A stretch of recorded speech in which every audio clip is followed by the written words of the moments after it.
Hey, everybody. Happy Saturday. It's Clif. If you don't know me, I'm the host of Power Up Book and the author of Entrepreneur Power Up. I'm a serial entrepreneur and an executive MBA. And this is my weekly live session I do for my community on questions that they ask me during the week. And I also have questions and topics that I just like to bring up as well. And some folks might even drop in and ask questions live. So it's nice to be here. It's April 27th. It's been a great week. I just did an interview on TV for my book, and that's coming out pretty soon. So I'll be sure to keep everyone up on that. Very excited about that. That's a huge deal. So let's get into some topics here. I'm going to before I get to my topics, I'm going to do an online drawing probably next week for our 300 member milestone. I'm very excited about that. And we're almost to 400 members. So I need to keep up on the giveaways here because I like to give a free hour of coaching to a random person who's level 2 in my community who comments on my post about that. So if you haven't been in my community or don't know about it, it's on pretty much every social media that I have. Power Up Book. It's on the YouTube channel. If you click on my channel, it's the first thing that appears on my channel. It says join my free community. It's free. It's just a great chance to meet other entrepreneurs and to give me a chance to help you out. And it's hosted by the Skool app. So it's really cool. All right. So topics for today. The first topic coming up is online business versus adding a niche for the school community. So to kind of break this down a little bit, what I coach my community to do is find what their passion is, the thing that they like to talk about and write about and just be involved with the most. And then also identify what their skills are and then look at what the relevant need for those two things combined are. And that's a great way to start a low risk online business where people can just start a brand and producing content on social media and YouTube and ultimately build up those social media for many ways to monetize that social media and make money off of subscriptions, ad revenue, creating digital products, and so forth. Now, there is another element to that, which is the Skool app. And the Skool app it's like Thinkific or Kajabi and some of these other sites where you can host courses. But what I like about Skool is it's very simple. It's very popular and hot right now. The interface is simple for people like myself who create the community, and it's really easy for people in the community to use to navigate the community and look at your classroom. And there's a leveling up system, like a gamification system where people can level up. So anyhow, it's a great opportunity. And people have been asking me, well, does that fit in with what you're teaching and how can we do that? So I'm going to just answer that a little bit. And I still like people to start with creating their passion. Well, I call it the power spark, and it's their passion, skills, and relevant business need all wrapped into one idea, right? And that's the business idea. And so as I was saying earlier, if you create content and on social media that doesn't cost you any money, you can start to make YouTube income. You can start to make affiliate income off of free affiliate contracts. You can create digital products and sell that for income. You can start to broaden out and offer individual or group coaching for income. You can then get subscription income, which we'll talk about in a minute with the Skool app. And then you can get sponsorship income from companies that see what you're doing on social media and want to pay you money to promote their products. You can get blog income as well using Google AdSense or having companies advertise on your blog or email. You can get income with podcasts, and you can convert your YouTube lives like I'm planning on doing to create those, to turn those into podcasts. So that's a great way to start. So now let's add another level of income, and that's the Skool subscription income. So the idea is that you go to the Skool app, you create an account. Now that account is not free. It's $100 a month. So you really need to be committed to what you're doing with your passion and your skill set before you create a Skool subscription. And you can certainly go to school right now and create a school community and start recruiting for it. And you can even create a paid community and start making money. So you don't have to do all those previous things I listed. There's two paths the way I see this. You can start building your brand, building your following, and then create a school subscription and start migrating those people to either a free community on School or a paid community on School. And or if you don't want to do all those other things, you can just take your passion and skill set, create a paid school community, and you don't have to have a huge social media following. So what you can do is you can use paid ads and put out ads about your school community. And that's a way a lot of people that are the top sellers on School make their money. They put ads out and they're really good with marketing and funnels, and they get people right into their school community paying a monthly fee. That's the big money. I mean, it doesn't take much to make $10,000 a month. If you just had, for example, 800 people paying $50 a month, that's $40,000 a month in revenue for you. So it's big money to host a school community. Now I have a description in my channel. There's one in this video as well. If you want to just go right to creating a school community and start getting people to pay a subscription, you can absolutely do that. There's no rules on what order you have to do things in.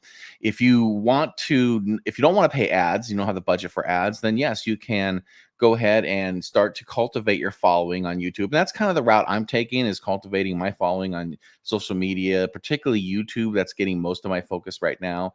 And then I have a free school community, and then ultimately at some point in the future I'll probably have a subscription based model for School, but I'm trying to learn as much as I can about that process and from my community and what they need before I start offering something like that.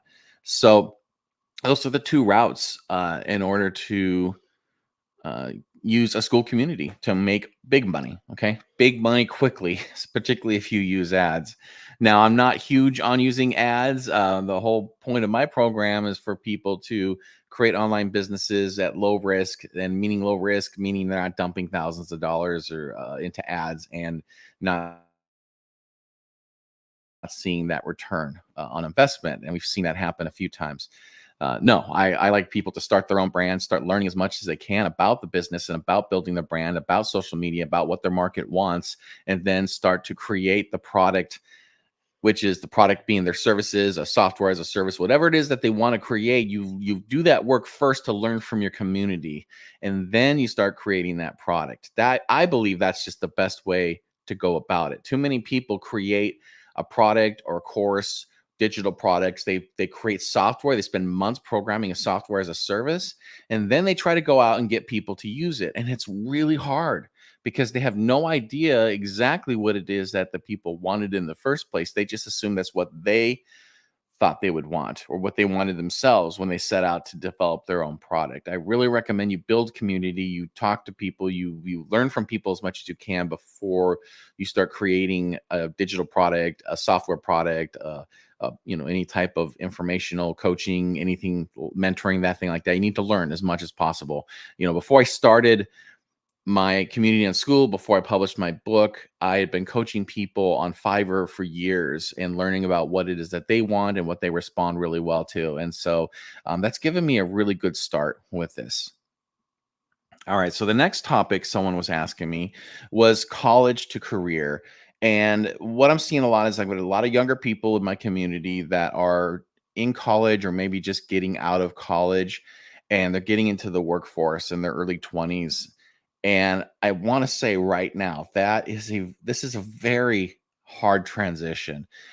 Getting out of college, when I got out of college and I got into the workforce and tried to get a job, it was awful. And the reason I say it was awful is because companies were hiring, are to this day, even back in I'm going to date myself here a bit, but back in the 90s, late 90s, when I graduated college, companies were offering college grads basically like a poverty level salary. And for me in 1998, companies were offering college grads, they wanted a college degree, and they were offering me $24,000 a year salary. And even back in the late 90s, that wasn't a lot of money. And certainly today, that's definitely not enough money.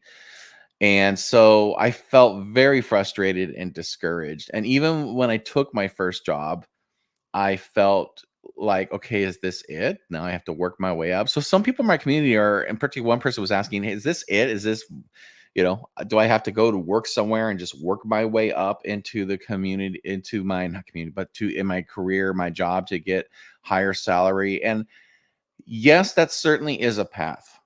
Okay. But I will tell you this, in your 20s, they call it the tryout 20s for a reason.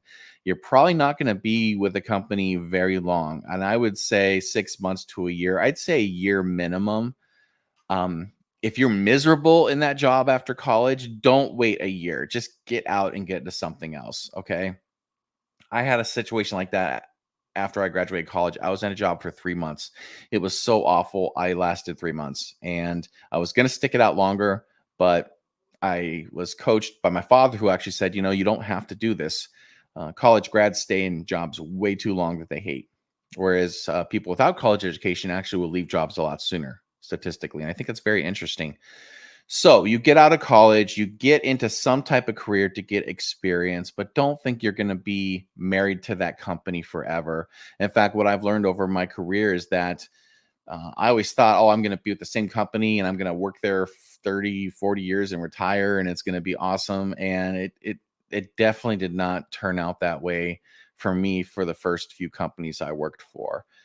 So I'm in a place now where I'm really happy and very stable. And I worked my way up in different capacities to get where I'm at today. And you can do the same thing too. So get into a company, start to get experience, start to learn, start your side business on entrepreneurship, because a lot of things you're going to learn from your career can actually cross over to how you run things personally from a technology standpoint. Or, I've been in sales for my career, so that really translated well to entrepreneurship.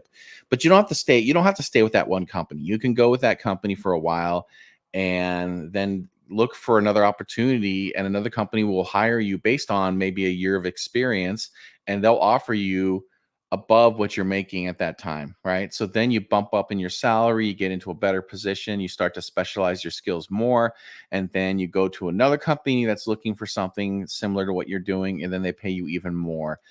If you have a good company that's rapidly advancing you and giving you raises and bonuses and stuff like that, that's great. Stay with them for a while.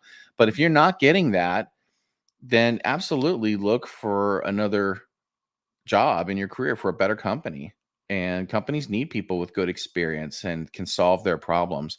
And that's how you can bump up your salary there. And the more you bump up your salary, the more you'll be in a position to bootstrap your own business if you decide to start something on your own. So that's pretty much my thoughts on college to career. I think a lot of people go to college, and I'm seeing online a lot of people go to college and they want to get out of college and they want to go right into entrepreneurship and start their own business, but they don't know what to do. Now, if you get out of college and you've got a business idea and it's your passion, and you've got skills and you've got, everything, like you have a vision and you cannot be stopped. Like if we're talking like Steve Jobs, like in your garage, you are just like you did with Apple, right? You were so focused on what you want to do. That's fine.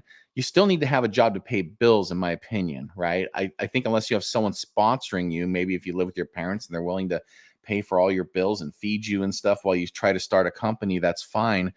But most people statistically start their businesses in their 30s, 40s, and 50s. And most of the success comes with people who have been in careers for a while, who are a little bit older in life and most likely married with kids and have a family. So be patient. You can get into these things and start your entrepreneurship journey, but temper your expectations. In my 20s, I made that mistake, and I talk about this in my book. In my 20s, I thought I was just going to get out of college and get into corporate. I got into a corporate job, and I realized I didn't like it, and so I didn't like being told what to do and how to do it, and I just didn't like that very much. And so I started looking into entrepreneurship, and I thought within a year or two, I was going to be on a beach somewhere with a laptop open, sipping a margarita and trading stocks or doing some type of thing to make me make me extremely rich. And it doesn't.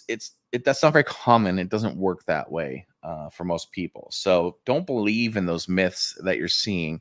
Um, but stick with me in my community. And if you need career guidance, you want to talk a little bit about that part, I think that's an important discussion that people need to have, especially when they want to get into entrepreneurship, right? Okay. That's it for that topic. I'm going to talk, the last topic I'm going to talk about actually is YouTube and YouTube Shorts. That has come up a little bit this week in my community. And I just want to stress the importance of creating a YouTube channel if you're going to create an online business. YouTube is the #2 search engine in the entire world. It is where people go to find answers and information and value. It's not just entertainment. People really come to YouTube to learn how to do things. And you'd be remiss as a business owner to not have a strong YouTube channel. It's why I've been pouring all my effort into YouTube the last 6 months, is to create my channel, cultivate my community and my following, and get my channel ultimately monetized. And it's quite the grind, but it's a labor of joy. So yeah. Hey, Carolyn, welcome. Yes, it is Saturday, but hey, better late than never. So I'm talking about YouTube, Carolyn, so I think you're going to appreciate this. I'm going to do another video about YouTube Shorts with more direction and things like that, but I'm just going to touch on just why this is really good. I'm glad you made it. Yeah. Just why this is really important. So you want to create YouTube to get your name out there, and you want to also be able to make revenue from YouTube when you monetize your channel. It's a stream of income that you just, why wouldn't you take extra income from ad revenue on YouTube by creating your business through YouTube and making that part of your business plan? It doesn't cost you any money to do it. It just costs you a lot of time and effort, right, to do this and to create things. Then when also the advantage of creating a YouTube channel is that you can cascade your content to other social medias, and you can convert your YouTube videos into podcasts. There's all kinds of things you can do to cascade your content so that you're not reinventing the wheel or redoing something every single time. And YouTube really is the nexus of that. It's where you start with that. So I'm going to talk about YouTube Shorts, and YouTube Shorts are a little controversial. I want to dispel the myths about YouTube Shorts first and foremost, okay? And I see this online a lot. And the reason I know these are myths for sure are, one, based on my own experience, and two, I actually paid for a course with a real popular YouTube mentor. And he looked at my channel and helped me do all kinds of things, and coached me to help me get my shorts game up, and so I can get subscribers. See, half of monetizing your YouTube channel is getting 1,000 subscribers. And did you know that only 9% of the YouTube channels worldwide, out of what, millions and millions and millions and millions and millions of channels, maybe even billions of YouTube channels, only 9% of them get to 1,000 subscribers. So that's really important. I look sad. I need a 10-gallon hat like Burt Reynolds on Jeopardy. Yeah, I know what you're talking about. Let's do School Channel eventually. Yeah, I don't know what you mean, Carolyn, by School Channel.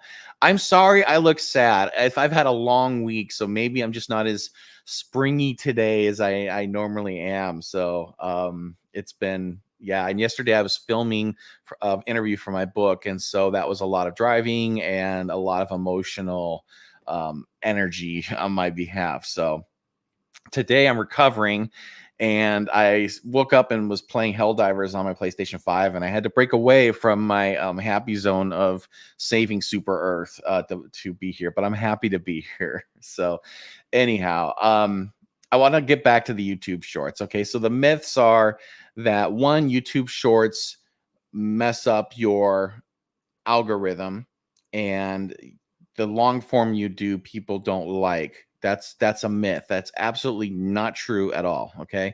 The other myth is that if you do YouTube Shorts and get your subscribers through YouTube Shorts, those subscribers are not going to watch your long form, which actually, that part is probably true. A lot of shorts people like shorts. That's what they're watching the most of the time. But the myth part is that if they don't watch your long form that you put out, that the algorithm punishes your long form channel. That is not true.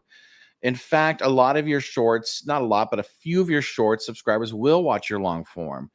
And even if they don't, YouTube will still push out your content with long form. So this whole you got to do shorts or you got to do long form. And if you do shorts, it's going to hurt your long form. That just leave that behind. That's all a myth. Okay. That is not true. You can do both at the same time. And I highly recommend you do both at the same time. So what you need to do is you need to start creating shorts, and the shorts need to be less than 1 minute. And I recommend that you create your shorts at like 10 seconds to maybe 35 seconds. Okay. And this is why it's really important. One, when people watch YouTube shorts, yes, your app will clock the watch hours, but that does not count towards your watch hour time to get monetized. Okay. I want to make that very clear. The only way you get your watch hours, you need 4,000 watch hours to monetize your YouTube channel. And that is only done through lives and long form. Okay. It is not done through shorts. So shorts will not count for watch time. So creating a 1 minute short, in my opinion, unless you really want to have all that content and you want to do 1 minute, it's useless. Okay. I would keep it at most 33 seconds. And if you can just fire off a bunch of 10-second shorts, that's even better. Okay. If you can do it quicker, don't put too much time into these. Keep it simple. Most of the time you're going to overthink it. I did shorts. Like, I still do shorts, but I did shorts for several, at least like 3 a day, if not just 1 a day minimum. And it took me just under 5 months to hit 1,000 subscribers. Okay. So for me, that was pretty good. I'm pretty happy with that. Everyone's numbers are going to be a little bit different, but that's what it took. I had to be consistent. I had to create them every day. I had to pay attention on what worked and what didn't work, and just try all kinds of different things with my shorts. Now, if anyone looks at my shorts, you're going to see that they're very different than my long form. Okay. Yes, Carolyn, overthinking is a big issue, and I tend to do that, and I've been doing that, and I still struggle with that. So we have to simplify things and just go with, we have to step back and not overthink everything, especially when it comes to shorts and YouTube. So anyhow, my shorts are very different because it took me a while to find what people liked. And so my shorts are what people like on shorts. Okay. The shorts community is looking for certain things. And I keep my shorts to be around the topic that I talk about, which is business and entrepreneurship. But it's not necessarily me just giving you a little tidbit of entrepreneurial advice. I've tried those several times. It's not that I won't try those again, but I just didn't get traction with me. That people don't know who I am. So when they see me come up in shorts, they're like, well, who's this guy? I'm just going to scroll past, right? Whereas someone puts a short up of, some famous entrepreneur, if they put Cody Sanchez or Alex Hormozy or something like that, and oh yeah, everyone knows who these people are, and so they tend to watch them more. I know you will be tempted to create shorts and just rip video from these big faces, right? Or movie clips and stuff like that. That's my next thing I want to tell you. If you want to monetize your channel, avoid using other content. Now, you could use other content, and under fair use law, you can edit it and do things with it and stuff like that. And hopefully you will do enough so that when you monetize your channel, then hopefully the YouTube folks will say, well, okay, you can monetize it because you did enough editing, you changed the content enough. For me, I'm just not, two things. I'm not comfortable working all these months and weeks of creating shorts and content just to have YouTube say, well, you didn't edit it enough, even though you're using Alex Hormozy in all your clips or something like that, right?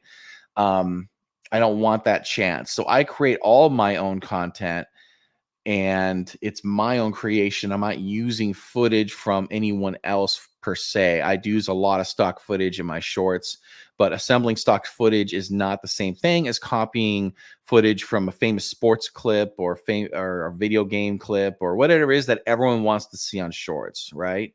So just be careful about that, because the temptation with shorts is you can get subscribers really fast if you just start showing sports clips or or famous speakers or politicians or whatever it is that you're just grabbing and making screen grabs and throwing on a few subtitles or whatever. I think that's a temptation. You'll get a lot of subscribers, but will you be able to monetize your channel with YouTube and make money off of ad revenue? If they see that, they may not approve that. Okay. And that's not a myth. That is reality. And what a lot of people do when they create shorts like that, when they're just using other people's footage the whole time, they get, tens of thousands, hundreds of thousands, even millions of views. but they're not monetized, and the channel knows that. And so the channel on this, the description will say, join our Discord here, or do something else to get people into a funnel that makes them money, or they'll sell a course or a product or something like that. So that you could do that with your YouTube. I just don't recommend you do that if you're going to create your own content and grow your own community. Take the time to create your own videos, and we can talk more about that anytime. I'm probably gonna, like I said, I'm probably gonna have a shorts video that will go more, a YouTube video that's gonna talk a little bit more about shorts and how I create them, and some tips and things that you can do that I recommend. So that's the goal, is you want to get subscribers. And then how do you get those short subscribers to watch your long form? Well, when you create a shorts video, there's a link on there that shows up on the screen where you would put what's called a related video.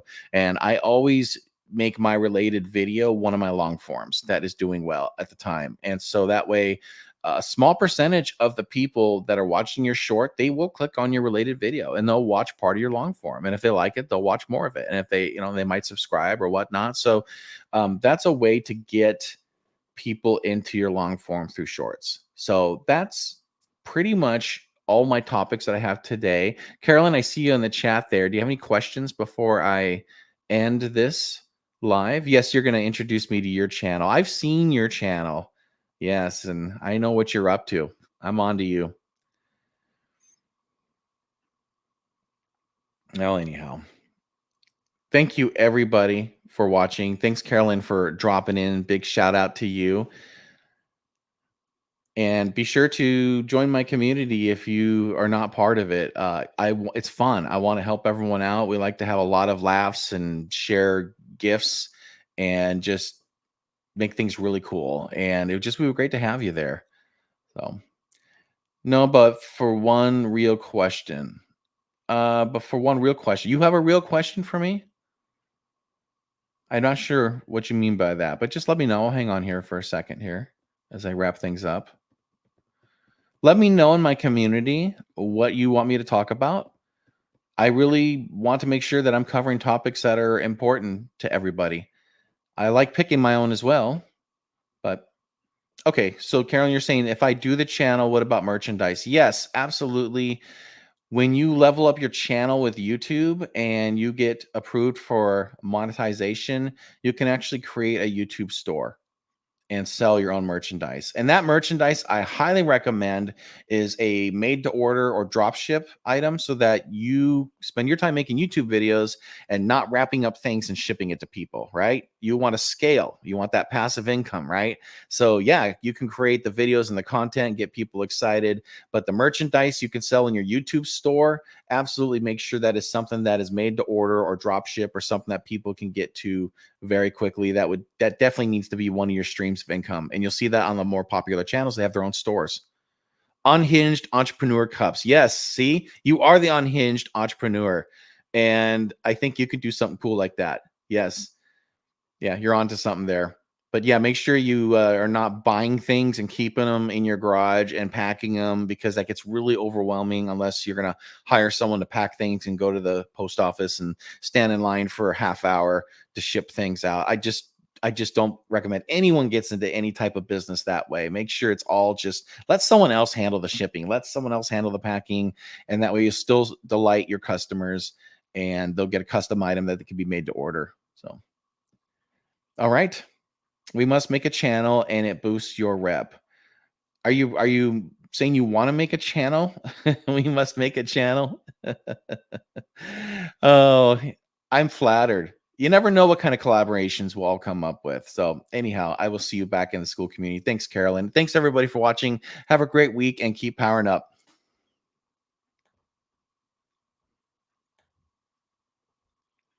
Oh, I'm gonna end the stream here as I sit here.